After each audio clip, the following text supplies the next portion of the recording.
Hi, എല്ലാവർക്കും competitive ക്രാക്കറിലേക്ക് സ്വാഗതം. ഞാൻ രേവതി വിജയൻ. അപ്പൊ ഇന്ന് ഞാൻ വന്നിരിക്കുന്നത് കോൺഫിഡൻഷ്യൽ അസിസ്റ്റന്റിന്റെ എക്സാമിന് വേണ്ടി തയ്യാറാകുന്ന ഉദ്യോഗാർത്ഥികൾക്ക് മലയാളത്തിലെ പ്രധാനപ്പെട്ട എന്നാൽ നിങ്ങൾക്ക് ബുദ്ധിമുട്ട് തോന്നുന്ന ഒരു ഭാഗത്തെ ഡിസ്കസ് ചെയ്യാൻ വേണ്ടിയിട്ടാണ്. അപ്പൊ എല്ലാവരും പഠന ചുവടിലായിരിക്കും. ഒക്ടോബർ, നവംബർ, ഡിസംബറിലായിട്ട് നമ്മുടെ എക്സാമും കാര്യങ്ങളൊക്കെ നടക്കും. അപ്പൊ നന്നായിട്ട് പഠിച്ചോ. 10ാം ക്ലാസ് കഴിഞ്ഞവരും +2 കഴിഞ്ഞവരും ഒക്കെ ഉണ്ടാവും ഇത് കാണുന്നത്. അപ്പൊ ഇവർക്ക് എല്ലാവർക്കും ഒരേ മാർക്കാണ് മലയാളത്തിന്, അല്ലെ? എത്ര മാർക്കാ? 20 മാർക്ക് ഉണ്ട്. ആ 20 മാർക്കില് സിമ്പിൾ ടോപ്പിക് ആണ് എങ്കിൽ പോലും ഡീപ്പായിട്ട് പഠിക്കേണ്ടതുണ്ട്. അതിൽ നിങ്ങൾ എല്ലാവരും ബുദ്ധിമുട്ട് പറയുന്ന ഒരു 2 ടോപ്പിക്കാണ്. ഒന്ന് സന്ധിയും സമാസവും, അല്ലെ? ഒരു ജ്യേഷ്ഠാനുജത്തി ബന്ധാണ് ഈ സന്ധിക്കും സമാസത്തിനും ഉള്ളത്. അപ്പൊ നമുക്ക് ഇന്ന് സന്ധിയിലെ ഒരു ചോദ്യവും ഒരു മുൻവർഷത്തെ ചോദ്യത്തോടനുബന്ധിച്ചുള്ള കുറെ കാര്യങ്ങളും നമുക്ക് എന്ത് ചെയ്യാം, ഡിസ്കസ് ചെയ്ത് പോവാം, അല്ലെ? അപ്പൊ ശ്രദ്ധിച്ചിരുന്നോ? വിൽ +2, വിൽ അധികം ടു, വിറ്റു. സന്ധി ഏത്? ഇതിന്റെ സന്ധി ഏതാ? ആഗമസന്ധിയാണോ, ദ്വിത്വസന്ധിയാണോ, ലോഭസന്ധിയാണോ, ആദേശസന്ധിയാണോ? ഏതാ വില് +2 എന്ന് പറയുന്നതിന്റെ സന്ധി ഏത്? ഏത് സന്ധിയാ? എല്ലാവർക്കും പറയാൻ പറ്റും ഇത് ആദേശസന്ധിയാണ്. കാരണം ഇത് എപ്പോഴും റിപ്പീറ്റ് ആയിട്ട് പരീക്ഷയില് കണ്ടുവരുന്ന ഒരു ചോദ്യമാണ്, അല്ലെ? അപ്പൊ എങ്ങനെയാണ് സന്ധി നിർണയിക്കുന്നതെന്ന് നമുക്കറിയണ്ടേ? നമുക്ക് ഒന്നേന്ന് അങ്ങ് തുടങ്ങാം. അപ്പൊ നമ്മൾ ഇന്ന് ചർച്ച ചെയ്യാൻ പോകുന്ന ടോപ്പിക് ഏതാണ്? സന്ധിയാണ്. സന്ധി എന്ന് പറഞ്ഞാൽ എന്താ? 2 വർണ്ണങ്ങൾ തമ്മിൽ ചേരുമ്പോഴുണ്ടാകുന്ന വർണ്ണമാറ്റമാണ് സന്ധി. അപ്പൊ ആകെ കൺഫ്യൂഷൻ ആയിട്ടുണ്ടാവും. ഇത് വ്യാകരണപരമായി പറയുന്ന രീതി. 2 വർണ്ണങ്ങൾ തമ്മിൽ ചേരുമ്പോൾ ഉണ്ടാകുന്ന വർണ്ണമാറ്റമാണ് സന്ധി. നോർമൽ ആയിട്ട് നമ്മൾ സന്ധിയെ പറയുമ്പോൾ ചേർച്ച എന്നായിരിക്കും അർത്ഥം, അല്ലെ? സന്ധിക്കുക, കൈമുട്ടുകൾ തമ്മിൽ സന്ധിച്ചു, ചേർച്ച എന്നാണ് അർത്ഥം. എന്നാൽ വ്യാകരണത്തിൽ പറയുമ്പോൾ 2 വർണ്ണം തമ്മിൽ ചേരുമ്പോഴുണ്ടാകുന്ന വർണ്ണമാറ്റം.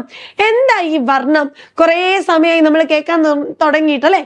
വർണ്ണങ്ങൾ തമ്മിൽ ചേരുക. എന്താ വർണ്ണം? നമ്മൾ ഇവിടെ നിന്ന് തുടങ്ങാൻ പോവാണ്. വർണ്ണം എന്ന് പറഞ്ഞാൽ എന്താ? ഭാഷയുടെ അടിസ്ഥാന ഘടകമാണ് വർണ്ണം. പിന്നെയോ പിരിക്കാൻ കഴിയാത്ത ശബ്ദമാണ് വർണ്ണം. പിന്നെയോ സ്വരാക്ഷരങ്ങള്, ചന്ദ്രക്കലയിട്ട വ്യഞ്ജനങ്ങള്, അനുസാരം, വിസർഗം, ചില്ലക്ഷരം, ഇത്രയുമാണ് വർണ്ണങ്ങളുടെ കൂട്ടത്തില് ഉൾപ്പെടുന്നത്. അപ്പൊ ഭാഷയുടെ അടിസ്ഥാന ഘടകമാണ് വർണ്ണം എന്ന് നമ്മൾ പറഞ്ഞു. പിരിക്കാൻ കഴിയാത്ത ശബ്ദമാണ് വർണ്ണം എന്ന് പറഞ്ഞു. അതിനകത്ത് പിരിക്കാൻ കഴിയാത്ത ശബ്ദം ഏതൊക്കെയാ? സ്വരാക്ഷരങ്ങള്. സ്വരാക്ഷരത്തെ നമുക്ക് പിരിക്കാൻ പറ്റുമോ? ഇല്ല. ആ എന്ന് പറഞ്ഞാൽ ആ തന്നെയാണ്. പക്ഷെ ഒരു വ്യഞ്ജനാക്ഷരത്തെ നമുക്ക് പിരിച്ചൂടെ? പിരിക്കാൻ പറ്റില്ലേ? ക എന്ന് പറയുന്ന ഒരു അക്ഷരത്തെ നമ്മൾ പറയുമ്പോ എങ്ങനെയാ ഉച്ചരിക്കുന്നത് പോലെ? ക. ക അധികം ആയാണ് ക. മായാണെങ്കിലോ മ അധികം ആയാണ് മ. അങ്ങനെ മീ ആണെങ്കിലോ മ അധികം ഈ ആണ് മീ. ഇങ്ങനെ നമ്മൾ എന്ത് ചെയ്യുന്നുണ്ട്? ഓരോ അക്ഷരത്തെയും നമുക്ക് തിരിക്കാൻ പറ്റും, അല്ലെ? അപ്പൊ ശ്രദ്ധിച്ചാൽ മതി. പിരിക്കാൻ കഴിയാത്ത ശബ്ദത്തെയാണ് വർണ്ണം എന്ന് പറയുന്നത്. സ്വരാക്ഷരങ്ങൾ ഉൾപ്പെടും, ചന്ദ്രക്കലയിട്ട വ്യഞ്ജനങ്ങൾ ക, മ, ച, ത, പ ഇവയൊന്നും നമുക്ക് പിരിക്കാൻ പറ്റില്ല. ചന്ദ്രക്കലയിട്ട വ്യഞ്ജനം. അനുസാരം എന്ന് പറഞ്ഞാൽ എന്താ? ചിഹ്നം, അല്ലെ? ചിഹ്നം, അനുസാരം. അതുപോലെ വിസർഗം എന്താ? 2 കുത്ത്, അല്ലെ? വിസർഗം. പിന്നെ ചില്ലക്ഷരം ഏതാ? ഇൻ, ഇർ, ഇൾ, ഇൽ, ഇൺ. ഇത്രയാണ് ചില്ലക്ഷരം. ഈ 5 എണ്ണത്തെയോ നമുക്ക് പിരിക്കാൻ പറ്റില്ല. ഇവയാണ് വർണ്ണം എന്ന് പറയുന്നത്. ചോദ്യം വരാറുണ്ട്. ഭാഷയുടെ ഏറ്റവും അടിസ്ഥാന ഘടകം വർണ്ണാണ്. ഉച്ചരിക്കാൻ കഴിയുന്ന ഏറ്റവും ചെറിയ ശബ്ദം ചോദിച്ചാല് അത് അക്ഷരമായിരിക്കും. അപ്പൊ നമ്മൾ വർണ്ണം പഠിച്ചല്ലോ. വർണ്ണങ്ങൾ തമ്മിൽ ചേരുമ്പോഴുണ്ടാകുന്ന വർണ്ണമാറ്റത്തെ സന്ധി എന്ന് പറയും. ഇങ്ങനെ ഇപ്പൊ നോക്കിക്കേ, ക + ആ ആണെങ്കിൽ അത് ക ആയിട്ട് മാറി, അല്ലെ? ക്ക് അധികം മീ ആണെങ്കിൽ അത് കീ ആയിട്ട് മാറി. ക്ക് അധികം മൂ ആണെങ്കിൽ അത് കു ആയിട്ട് മാറി. കണ്ടോ?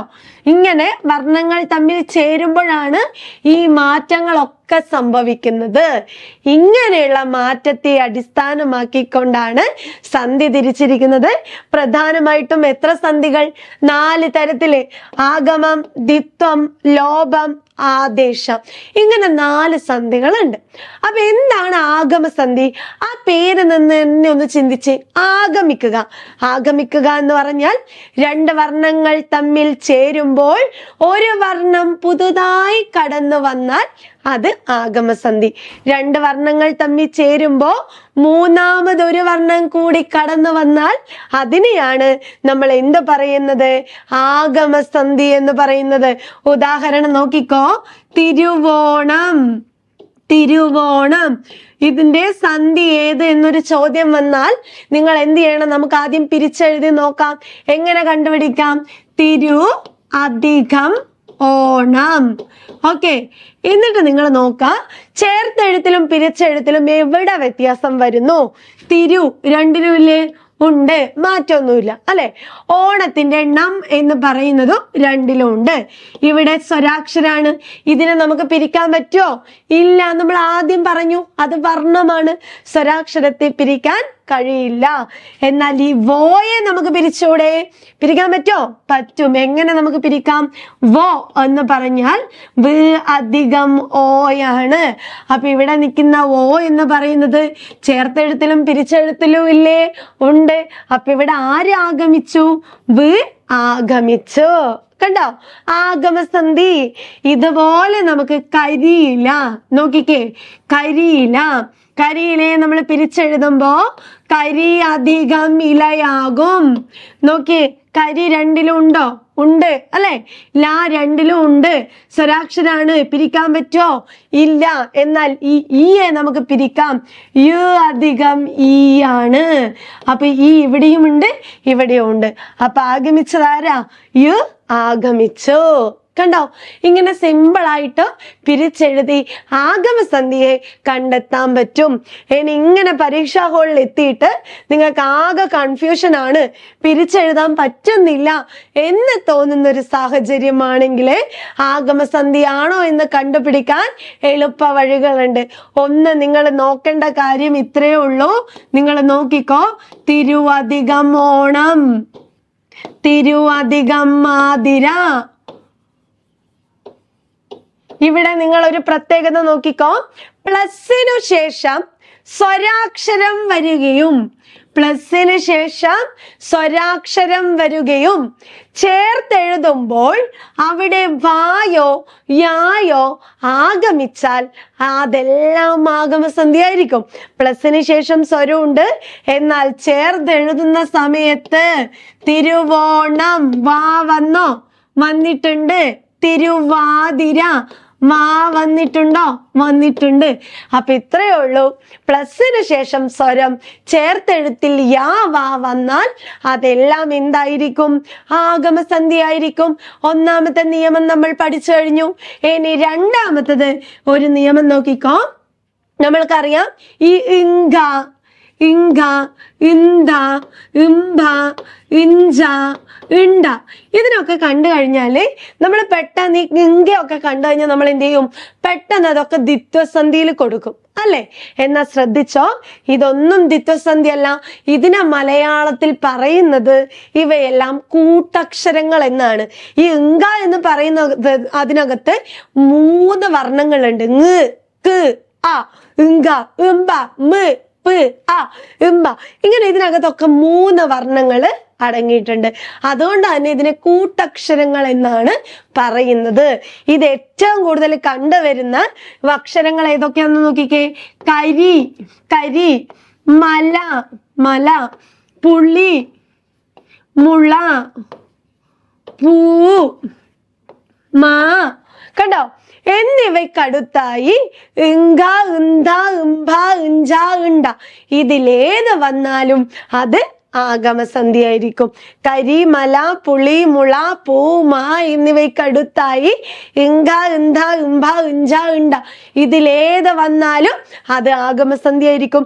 കരിങ്കല്ല്, കരിഞ്ചന്ത ഇതൊന്നും കണ്ടാൽ നിങ്ങൾ എന്ത് ചെയ്യണ്ട, പിരിക്കാൻ പോണ്ട. മലങ്കാട്, മലന്തോപ്പ് അല്ലെങ്കിൽ മുളന്തോപ്പ്, മുളങ്കാട്, മാങ്കൊമ്പ്, പൂങ്കാറ്റ് ഇതൊന്നും നിങ്ങൾ ഇനി പിരിക്കാൻ പോണ്ട. എളുപ്പ വഴിയായില്ലേ? ഇനി ഒന്നുകൂടെ ഉണ്ട്. ഒന്നോ രണ്ടോ അക്ഷരങ്ങളോടൊപ്പം യ, വ് എന്നിവ വന്നാൽ അതും ആഗമസന്ധിയാണ്. മാതാവ്, പിതാവ്, രാജാവ്, പായി, തീ ഇതൊക്കെ ആഗമാണ്. ഈ 3 എളുപ്പ വഴികളിലൂടെ നമുക്ക് എന്ത് ചെയ്യാം, ആഗമസന്ധിയെ കണ്ടുപിടിക്കാം. രണ്ടാമത്തെ സന്ധി ദ്വിത്വം. പേര് പോലെ തന്നെയാണ് അല്ലെ. ദ്വിത്വസന്ധി എന്ന് പറഞ്ഞാലോ 2 വർണ്ണങ്ങൾ തമ്മിൽ ചേരുമ്പോൾ ഒരു വർണ്ണം ഇരട്ടിച്ച വന്നാൽ അത് ദ്വിത്വസന്ധി. മഴ പ്ലസ് കാലം, മഴക്കാലം അല്ലെ. ഇങ്ങനെ നമുക്ക് ഇരട്ടിപ്പ് വരും. അത് നമുക്ക് നോർമലായിട്ട് കണ്ടാൽ തന്നെ മനസ്സിലാവും.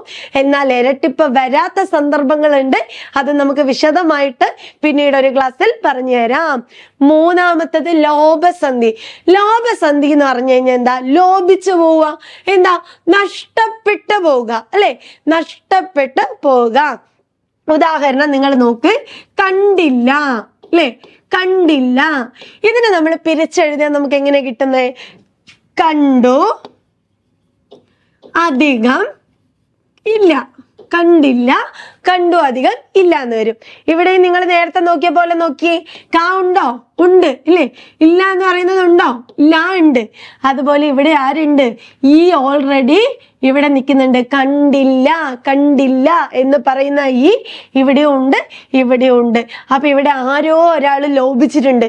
പിരിച്ചെഴുതുമ്പോൾ ഉണ്ടായിരുന്ന കണ്ടു ഊ ചിഹ്നം ചേർത്തെഴുതുന്ന സമയത്ത് അതിനകത്ത് വന്നോ, കണ്ടില്ല, കണ്ടു, ഉണ്ടു. ഊ എന്ന് പറയുന്നത് വന്നോ, ഇല്ല. അപ്പൊ ഇതെന്താണ്, ലോഭസന്ധിയാണ്. പക്ഷെ നമുക്ക് എളുപ്പത്തില് ലോഭസന്ധിയെ കണ്ടുപിടിക്കാൻ പറ്റും. എങ്ങനെ കണ്ടുപിടിക്കാം, എണ്ണി നോക്കി കണ്ടുപിടിച്ചാൽ മതി. പിരിച്ചെഴുത്തും ചേർത്തെഴുത്തും കൂടി ഒന്ന് എണ്ണി നോക്കിയേ. കണ്ടില്ല എത്ര അക്ഷരമുണ്ട്, 1 2 3 അല്ലെ, 3 എണ്ണം. പിരിച്ചെഴുതുമ്പോഴോ 1 2 3 4 കണ്ടോ. അതുപോലെ തണുപ്പുണ്ട്, നോക്കിക്കേ, തണുപ്പുണ്ട്.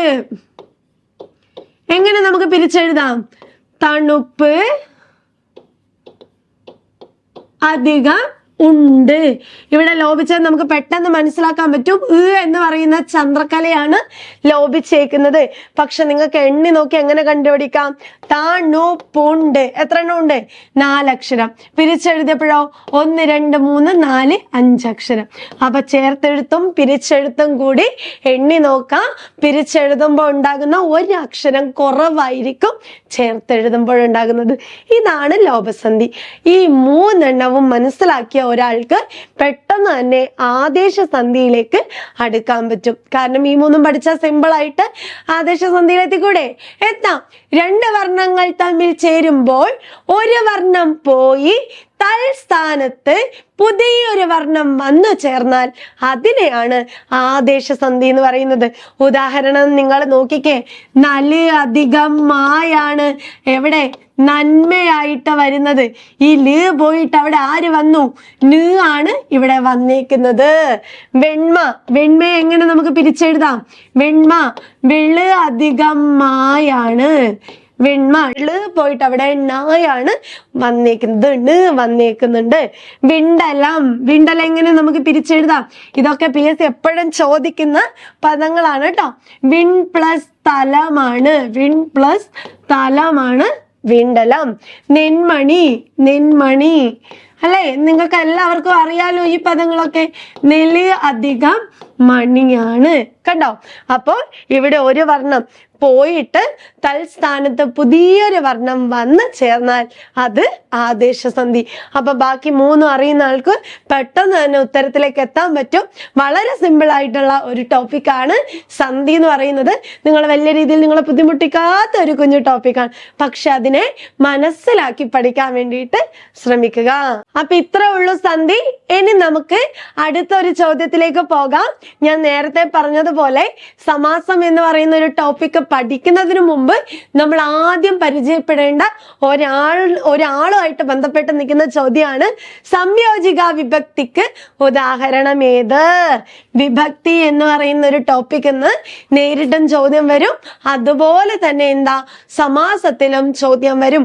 അപ്പൊ ഇമ്പോർട്ടന്റ് ആണ്, പഠിച്ചു വെക്കാം.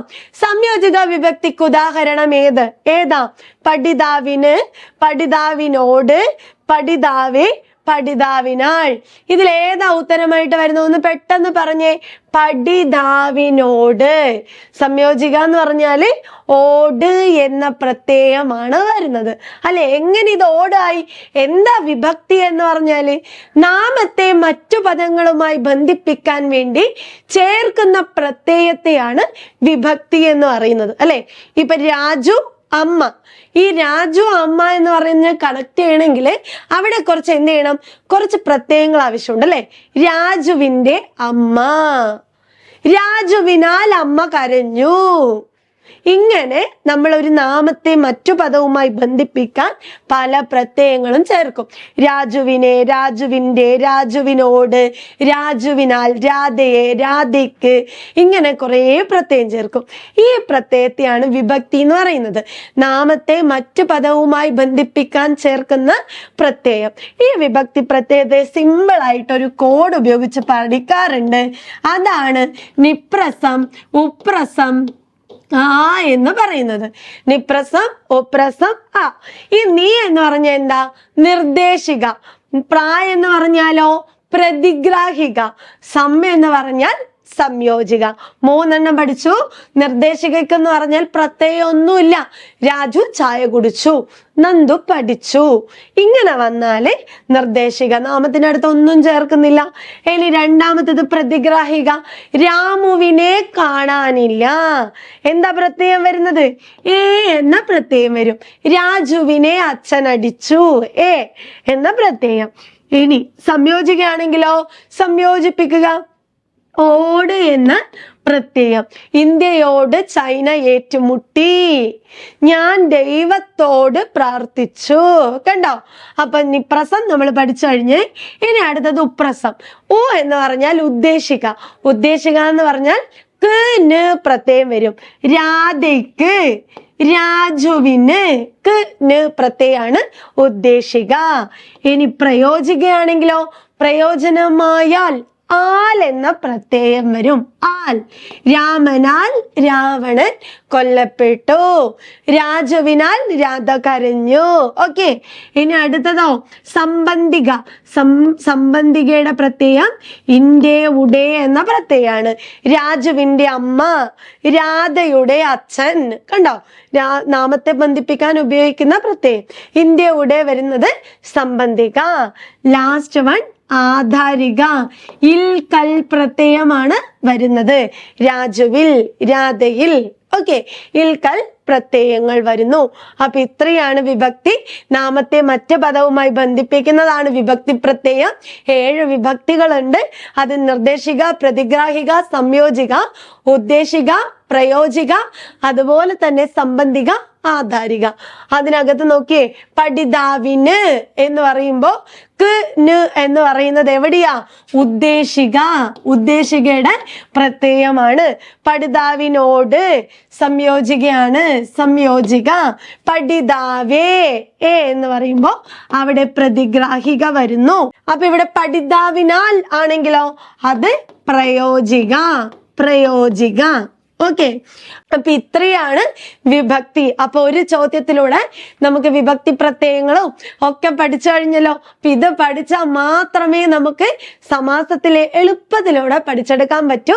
നേരിട്ടും ചോദ്യം വരും, അല്ലാതെയും വരും. അപ്പൊ എന്തായാലും കൃത്യമായിട്ട് വിഭക്തി പ്രത്യയങ്ങളെ മനസ്സിലാക്കി പഠിക്കാം. അപ്പൊ വലിയ ടോപ്പിക്കാന്ന് തോന്നുന്ന 2 കുഞ്ഞു ടോപ്പിക്കുകളാണ് നമ്മൾ ഈ ഒരു ക്ലാസ്സിൽ ഡിസ്കസ് ചെയ്തേക്കുന്നത്. അപ്പൊ ഇനിയും ഒക്ടോബറിലെ പരീക്ഷയ്ക്ക് വേണ്ടിയിട്ട് തയ്യാറെടുപ്പുകളൊന്നും നടത്തിയിട്ടില്ല, അല്ലെങ്കിൽ പഠിച്ചതൊക്കെ മറന്നു പോവാണ്, ഒരു കൃത്യമായ പഠനം തുടങ്ങിയിട്ടില്ല, നടക്കുന്നില്ല എന്ന തോന്നലുകൾ ഉണ്ടാവുകയാണെങ്കിൽ ഇനി ഒട്ടും സമയം കളയണ്ട. ഇവിടെ ടൈപ്പിസ്റ്റിന്റെ ഒരു ബാച്ച് സ്റ്റാർട്ട് ചെയ്തിട്ടുണ്ട്. പെട്ടെന്ന് തന്നെ എല്ലാവരും ജോയിൻ ചെയ്യാൻ വന്നിട്ട് നമുക്ക് ഒന്നിച്ച് പഠിക്കാം, റാങ്ക് ലിസ്റ്റിൽ നമുക്ക് മുന്നിലെത്താം. അപ്പൊ ഈ കോഴ്സിനോടനുബന്ധിച്ചുള്ള കാര്യങ്ങളൊക്കെ അറിയാൻ വേണ്ടിയിട്ട് ഇതിൽ കാണുന്ന നമ്പറിലേക്ക് നിങ്ങൾ കോൺടാക്ട് ചെയ്യുക. അടുത്ത വീഡിയോയുമായിട്ട് നമുക്ക് വീണ്ടും കാണാം. Thank you.